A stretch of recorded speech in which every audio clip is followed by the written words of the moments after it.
nuk do ta votojmë asnjë kandidat për kryetar të kuvendit që ka qenë pjesë e qeverisë së kaluar, sepse besojmë që Kosova nuk mund të ecë përpara me ata që e kthyen mbrapa.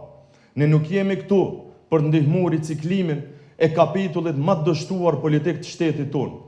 Ne jemi këtu për të shkruar një kapitull të ri. Të nderuar bashkëpartijak, këto 4 vite nuk ishin vetëm për zgjedhje, ishin vite për ta forcuar partinë dhe vetveten. Kaluam vite sfiduese, por nuk e cënuam identitetin tonë politik. Partia Demokratike e Kosovës vazhdon të thotë jo çdo ide për bashkëqeverisje me partinë që ka sjell Kosovën në këtë gjendje.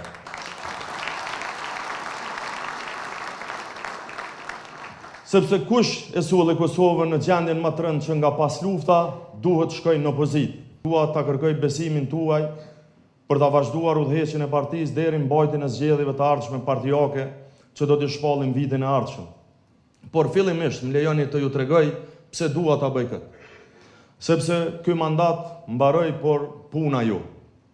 PDG është në rritje dhe rritja kërkon stabilitet.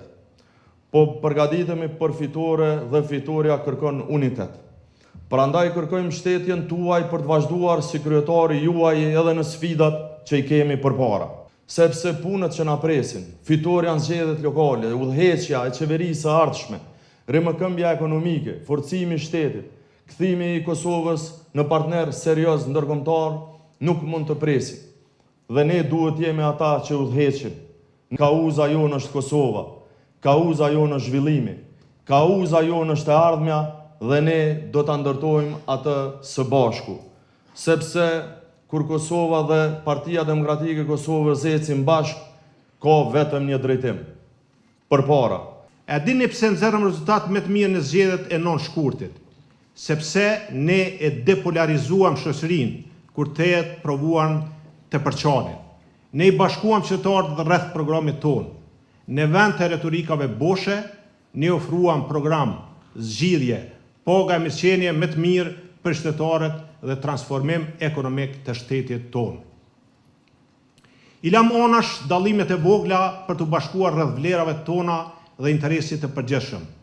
Këtë po e bëjmë edhe sot në këtë konvent me vazhdimin e besimit të plot për kryetarin Memli Krasniqi dhe për strukturat e reja të partisë. Këtë do ta bëjmë edhe me 12 tetor në çdo komunë të Kosovës dhe kurdo që në pyetje është interesi i qytetarëve dhe i shtetit tonë.